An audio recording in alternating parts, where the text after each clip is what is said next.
बिस्मिल्लाहिर्रहमानिर्रहीम। स्टार्ट करते हैं बच्चों हम लोग अपना लेक्चर। बच्चों हमने रेडिएशन डिटेक्टर्स स्टार्ट किए हुए थे, जैसा कि आपको पता है कि रेडिएशन डिटेक्टर्स हैं।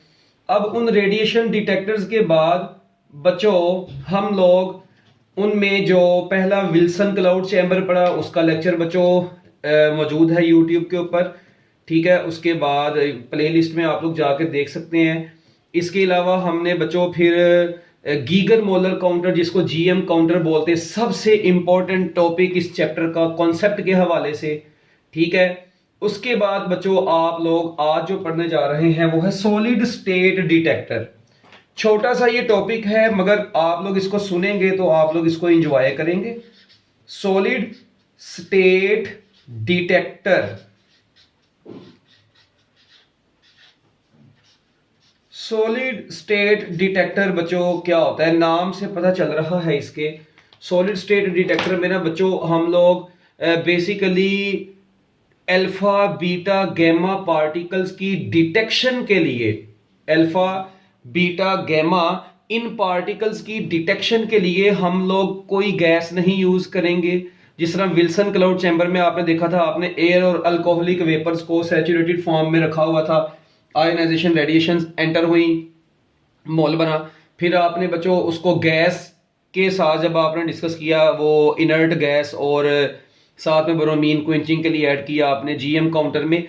बच्चों सॉलिड स्टेट डिटेक्टर उन सबसे ज्यादा मतलब फास्ट कह सकते हैं आप लोग, फास्ट डिवाइस है ये रेडिएशंस को डिटेक्ट करने के लिए, और ये लो से लो एनर्जी वाली रेडिएशंस को भी डिटेक्ट कर लेता है। तो बच्चों सबसे पहली बात तो ये कि ये लो रेडिएशंस को भी, यानी लो एनर्जी पार्टिकल्स को डिटेक्ट कर सकते हैं हम लोग किसकी मदद से, सॉलिड स्टेट डिटेक्टर की मदद से। तो लो एनर्जी पार्टिकल्स बच्चों, जो लो एनर्जी पार्टिकल्स हैं कैन बी डिटेक्टेड, वो बच्चों क्या किए जा सकते हैं, डिटेक्ट किए जा सकते हैं इनकी मदद से, इन सॉलिड स्टेट डिटेक्टर्स की मदद से। ठीक है, कैसे क्यों वो भी हम लोग देखते हैं। उसके बाद बच्चों कहा जाता है कि ये ज्यादा एफिशिएंट होता है और एक्यूरेट रेडिएशन डिटेक्टर है और फास्ट काउंटिंग डिवाइस है जी ये।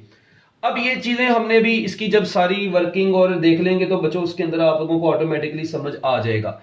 तो सबसे पहले मैं आपको इसका कुछ बेसिक कॉन्सेप्ट समझा देता हूं ना, उसके बाद मैं अंग्रेजी इसकी लिखूंगा जिससे आप लोगों को चीजें क्लियर हो जाएंगी।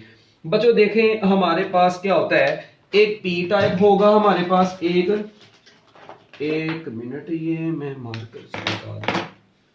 लो जी बच्चों हम क्या करने जा रहे हैं, एक हमारे पास ये है जी ऐसे ब्यूटीफुल सा करके इधर, ये बच्चों मैं एक पतला सा एन टाइप रीजन बना रहा हूं। ठीक है, पतला सा एन टाइप रीजन है, और उसके बाद बच्चों एक लार्ज पी टाइप रीजन है।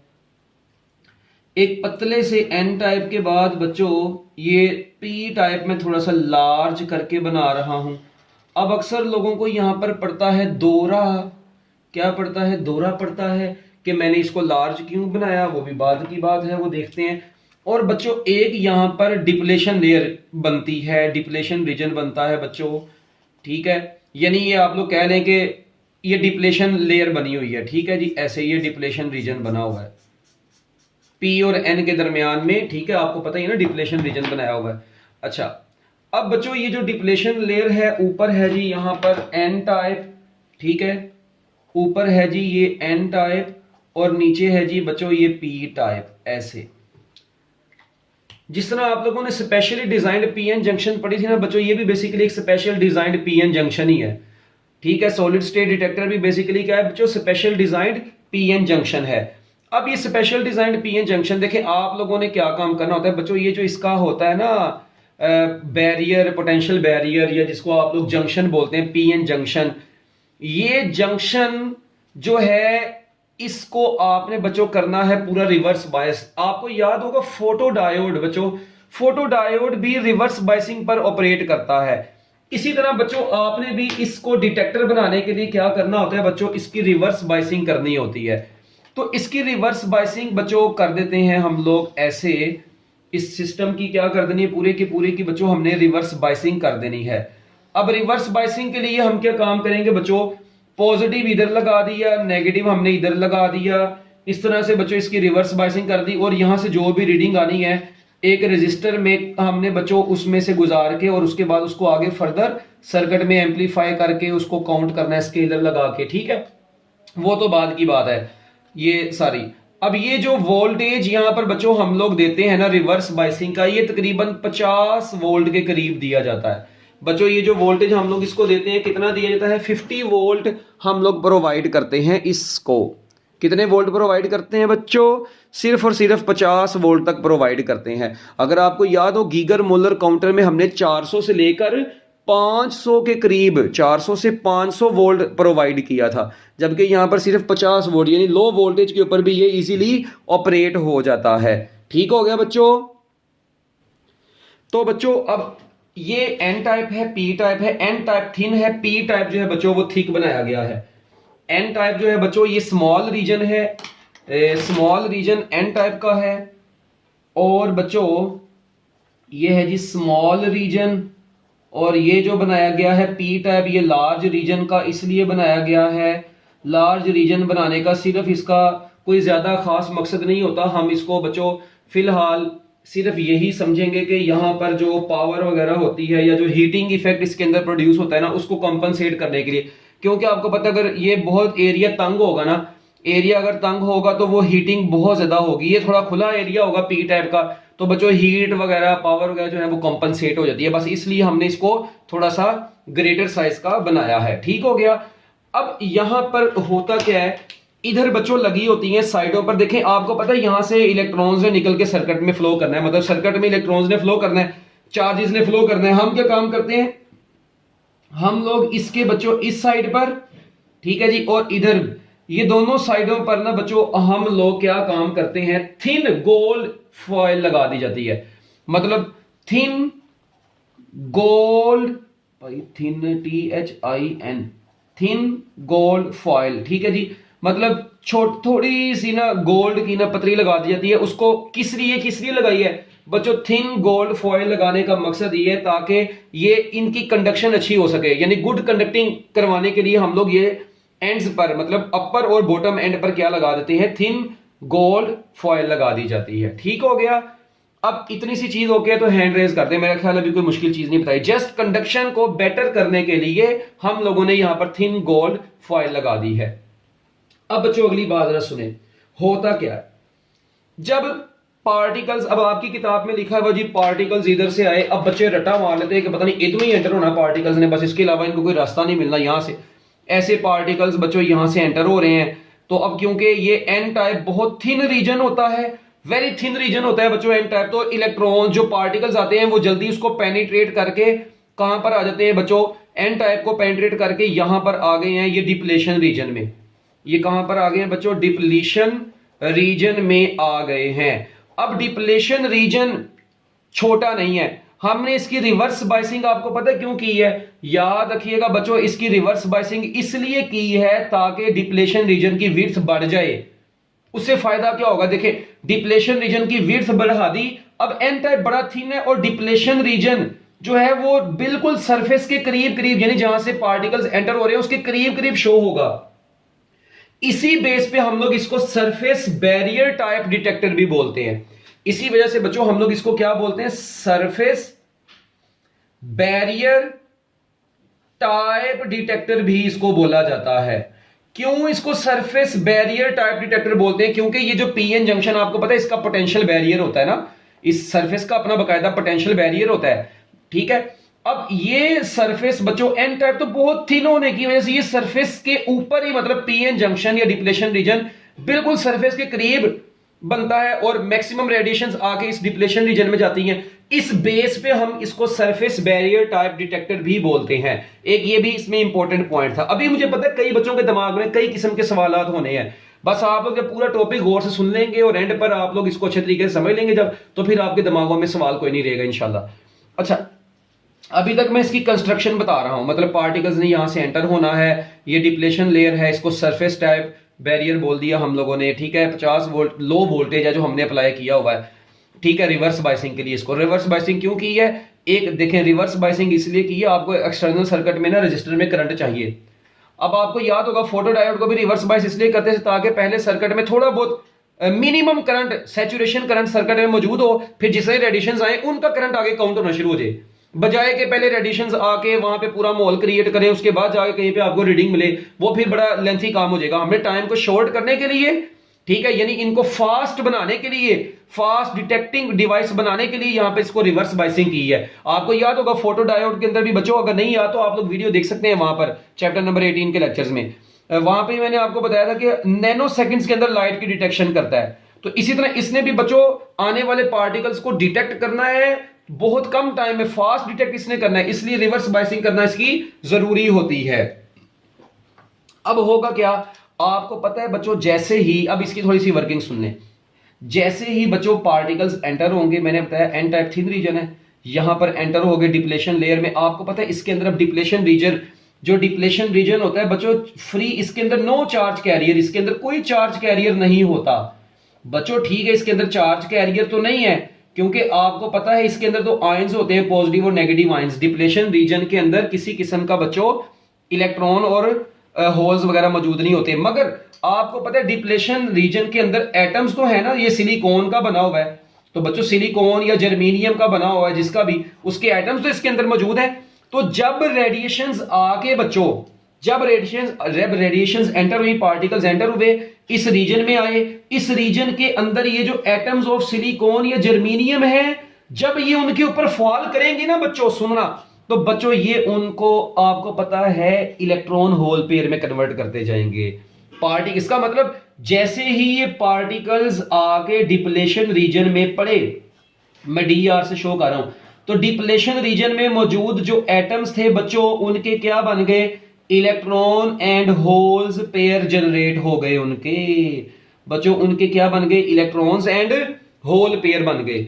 अब इनके जो इलेक्ट्रॉन होल पेयर जनरेट होंगे बच्चों, आपको पता है वो इलेक्ट्रॉन्स की तरफ मूव करना शुरू कर देंगे, सर्किट में पॉजिटिव पोटेंशियल की तरफ मूव करना शुरू कर देंगे। यानी इसके अंदर ये हुआ, इसके अंदर ये हुआ, इलेक्ट्रॉन्स एंड होल्स जनरेट हो गए, electrons and holes large amount में बच्चों जनरेट हो गए।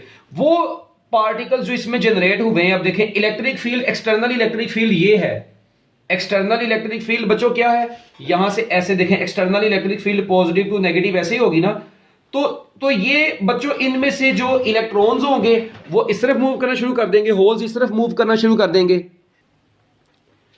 तो देखें जैसे ही बच्चों पार्टिकल्स के ऊपर, ठीक है जी, ये पार्टिकल्स जैसे ही डिप्लेशन रीजन के अंदर से गुजरेंगे, यानी उसको पेनिट्रेट करना शुरू करेंगे, तो डिप्लेशन रीजन में मौजूद जो एटम्स होंगे, मुझे बताओ बच्चों उन एटम्स का क्या होगा, बताओ। जैसे ये पार्टिकल्स इन एटम्स के ऊपर आके फॉल किए, एटम्स को बच्चों, यानी एटम्स कौन से एटम, डिप्लेशन रीजन के अंदर मौजूद सिलिकॉन या जर्मेनियम के एटम्स, तो बच्चों जैसे ही उन जर्मेनियम या सिलिकॉन के एटम से उनको पेनिट्रेट करेंगे, वहां पे इलेक्ट्रॉन होल पेयर जनरेट होंगे। वो इलेक्ट्रॉन होल पेयर बच्चों जो जनरेट होंगे, मूव टूवर्ड्स, वो बच्चों किधर को मूव करना शुरू कर देंगे, दे विल मूव टूवर्ड्स, बच्चों किस तरफ मूव करना शुरू कर देंगे, मूव टूवर्ड्स रिस्पेक्टिव साइड्स, बच्चों वो अपनी रिस्पेक्टिव साइड्स की तरफ मूव करना शुरू कर देंगे, move towards respective sides due to applied electric field, due to applied electric field, कौन सी, due to applied electric field, वो अपने रिस्पेक्टिव साइड्स की तरफ बच्चों मूव करना शुरू कर देंगे। और जैसे ही वो अपने रिस्पेक्टिव साइड्स की तरफ बच्चों मूव करेंगे, उसकी वजह से आपको पता है एक पोटेंशियल डिफरेंस क्रिएट हो जाएगा, आप पोटेंशियल डिफरेंस विल क्रिएट, देखे ना यहां पर ये इधर इलेक्ट्रॉन सपोज के इधर को आगे, होल्स इधर को आगे, तो एक पोटेंशियल डिफरेंस इससे क्रिएट हो गया। वो पोटेंशियल डिफरेंस बच्चों फिर बाद में आप पोटेंशियल डिफरेंस विल क्रिएट, तो बच्चों एक पोटेंशियल डिफरेंस क्रिएट हो जाएगा, जिसकी वजह से एक्सटर्नल रेजिस्टर आर में क्या प्रोड्यूस हो जाएगा, एक्सटर्नल रेजिस्टर आर में करंट पल्स प्रोड्यूस हो जाएगी। क्या प्रोड्यूस हो जाएगी, एक करंट पल्स प्रोड्यूस हो जाएगी। और बच्चों उसके बाद आप लोग उस करंट पल्स को बाद में क्या करेंगे बच्चों, आप लोग उसी करंट पल्स को बाद में क्या काम कर सकते हैं, बोले, उसी करंट पल्स को आप लोग बच्चों बाद में एम्पलीफाई कर सकते हैं। ठीक है जी, उसी करंट पल्स को बच्चों आपने बाद में क्या कर लिया, एम्पलीफाइड कर लिया और उसके बाद उसको रजिस्टर्ड कर लिया। कहां से, रजिस्टर्ड बाय अ काउंटर या स्केलर यूनिट। ठीक है जी बच्चों, स्केलर से आपने उसको काउंट कर लेना। वो मैंने आपको कल भी जीएम काउंटर के अंदर बताया था कि मतलब स्केलर लगा होता है, उसको रेडिएशंस को काउंट करता है, उनकी इंटेंसिटी की, उनकी एनर्जी के हिसाब से उनको काउंट करता है। तो खैर बच्चों, ये अभी तक मैंने आपको इसकी कंस्ट्रक्शन और वर्किंग समझा दी है। मेरा ख्याल है इसमें कोई मुश्किल चीज भी नहीं थी। ठीक है, अच्छा अब कुछ ना यहां पर एक दो काम की बातें। सबसे पहले अगर ये पेपर में सपोज करें लॉन्ग में आ भी जाता है तो आप लोग क्या लिखेंगे, सबसे पहले बच्चों ये लिखेंगे कि ये लो एनर्जी पार्टिकल्स को डिटेक्ट करने वाली डिवाइस है, मोस्ट एफिशिएंट है। ठीक है जी बच्चों, एफिशिएंट है। इसके अलावा जी ये फास्ट काउंटिंग के लिए यूज होता है। किसके लिए यूज होता है बच्चों, फास्ट काउंटिंग के लिए यूज होता है। ठीक है, ये आप लोग थोड़ी सी कहानी लिख देंगे पहले इसमें। ठीक है, 2 लाइनें इसकी लिख देना। उसके बाद आप लोगों ने बच्चों हेडिंग बना देनी है इसकी, क्या नाम है, कंस्ट्रक्शन की।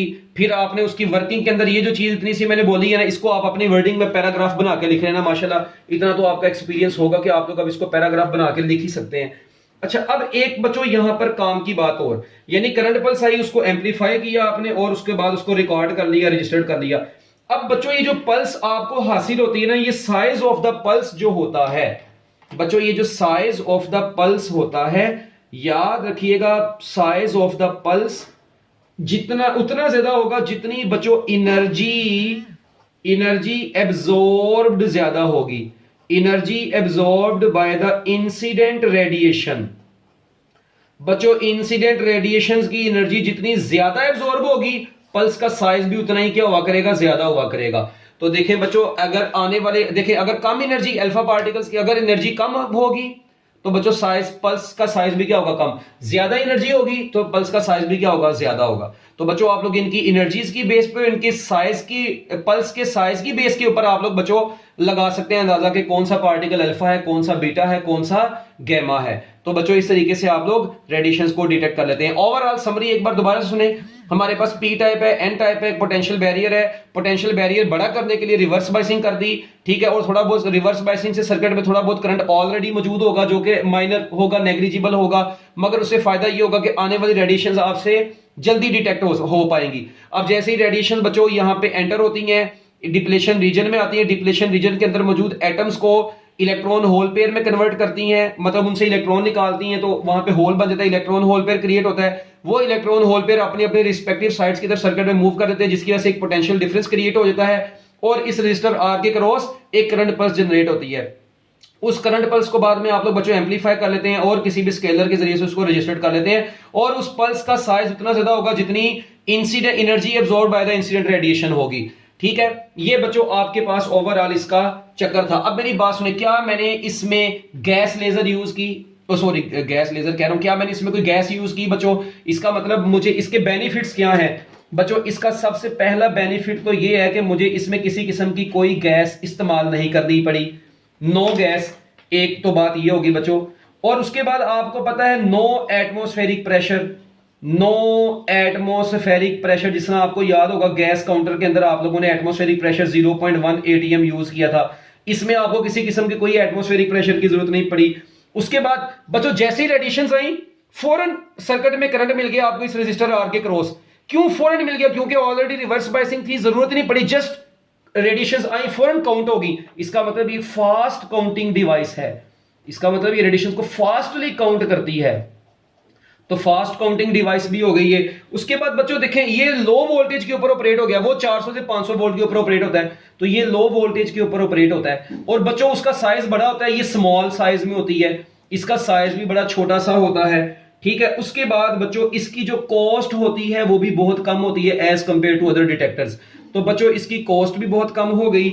और इसके अलावा बच्चों लो वोल्टेज के ऊपर ऑपरेट हो गया, कोई गैस की भी आपको जरूरत नहीं पड़ी। और बच्चों ये अल्फा, बीटा, गैमा, इन तमाम पार्टिकल्स को क्या कर लेता है, डिटेक्ट कर लेता है। मगर स्पेशली हम बोलते हैं, स्पेशली जो है ना, ये ज्यादातर स्पेशली बच्चों किनको डिटेक्ट करता है, गैमा रेडिएशंस को ज्यादा, यानी गैमा रेडिएशंस की वजह से हमें इसकी ज्यादा जरूरत महसूस होती है गैमा रेडिएशंस की हमने ओवरऑल एक्सपेरिमेंट करके ना रीडिंग्स वगैरह ली हुई हैं, तो गैमा की रीडिंग्स हमें इससे ज़्यादा अच्छे तरीके से मिल जाती हैं। तो solid state detector is best for gamma rays, very important MCQ, ये भी इंपॉर्टेंट एमसीक्यू है बच्चों। तो ये था जी आपका एक छोटा सा सॉलिड स्टेट डिटेक्टर का टॉपिक, ठीक है। ये आपकी किताब में एक एक लफ्ज़ बच्चों यही लिखा हुआ है जो मैंने आपको बता दिया है, इसमें कोई ऐसी चीज़ नहीं है। हाँ, एक और टिपिकल पॉइंट मैं आपको बताता हूँ कि ये फास्ट क्यों है और ज़्यादा बेस्ट क्यों इसको माना जाता है। बच्चों देखें, आपको पता है जो अल्फा पार्टिकल्स होते हैं ना, अल्फा पार्टिकल्स, इनकी एनर्जी तकरीबन, ये एक्स्ट्रा चीज बता रहा हूं, 4 से लेकर 9 मेगा इलेक्ट्रॉन वोल्ट तक होती है। जरा सुनिएगा, ये अल्फा पार्टिकल्स इतने ज्यादा एनर्जेटिक होते हैं कि इनकी एनर्जी बच्चों कितनी होती है, 4 से लेकर 9 मेगा इलेक्ट्रॉन वोल्ट तक होती है। जबकि सॉलिड स्टेट डिटेक्टर के अंदर जो आपको इलेक्ट्रॉन होल पेयर जनरेट करवाने के लिए एनर्जी चाहिए होती है वो सिर्फ बच्चों 3 से 4 इलेक्ट्रॉन वोल्ट। मैंने क्या बोला, 3 से 4 इलेक्ट्रॉन वोल्ट तक बस आपको एनर्जी चाहिए होती है। इसका मतलब जो अल्फा पार्टिकल्स आ रहे हैं उनकी एनर्जी मिलियन टाइम्स इस इलेक्ट्रॉन होल पेयर को जनरेट करवाने वाली एनर्जी से ज्यादा है। यानी इधर इलेक्ट्रॉन होल पेयर जनरेट करवाने तो बड़ी 3 से 4 इलेक्ट्रॉन वोल्ट मिलेंगे तो इलेक्ट्रॉन होल पेयर जनरेट हो जाएंगे, मगर जो आपके पार्टिकल्स हैं उनकी एनर्जी कितनी है, 4 से 9 मेगा इलेक्ट्रॉन वोल्ट। इसका मतलब इसकी एनर्जी मिलियन टाइम्स इससे ज्यादा है। तो जैसे ये एंटर होंगे बच्चों इसके अंदर, तो ये क्या काम करेंगे, बहुत ज्यादा तादाद में इलेक्ट्रॉन होल पेयर क्रिएट करवाएंगे। Million number of electron hole pair are generated. और बच्चों million number of electron hole pair जब इसमें जनरेट होंगे तो बच्चों वो फिर जब अपने अपने रिस्पेक्टिव साइड्स की तरफ मूव करेंगे तो सर्किट में एक करंट फ्लो करना शुरू करेगा। उस करंट को बच्चों हम लोग बाद में काउंट करते हैं रेडिएशंस की, वहां से हमें उनकी एनर्जी का अंदाजा होता है। तो बच्चों ये बहुत इंपॉर्टेंट पॉइंट था जो कि मैंने आपको बताया। इसका मतलब अब जरूरी नहीं है, ये तो अल्फा की बहुत एनर्जी ज्यादा थी ना बच्चों, इसका मतलब ये 3 to 4 इलेक्ट्रॉन वोल्ट बस इसको चाहिए। इसका मतलब ऐसे पार्टिकल्स जिनकी एनर्जी इस रेंज के अंदर है, ये उनको भी डिटेक्ट कर सकता है। इसीलिए इसको बोलते हैं low energy particles can be detected. इसकी मदद से लो एनर्जी वाले पार्टिकल्स भी डिटेक्ट हो जाते हैं, और हाई एनर्जी वाले पार्टिकल तो फिर आपको पता है डिटेक्ट होने ही होने हैं। तो लो एनर्जी वाले पार्टिकल्स भी बच्चों इससे डिटेक्ट हो जाते हैं। तो ये था सॉलिड स्टेट डिटेक्टर बच्चों मेरी तरफ से, जो कि अब आपका टॉपिक ये पूरा हो चुका है। मैं उम्मीद करता हूं कि आपको ये इसकी सारी बेसिक्स और इसके कॉन्सेप्ट्स वगैरह, वर्किंग वगैरह समझ आ गई होगी। ठीक है बच्चों, best of luck, Allah Hafiz.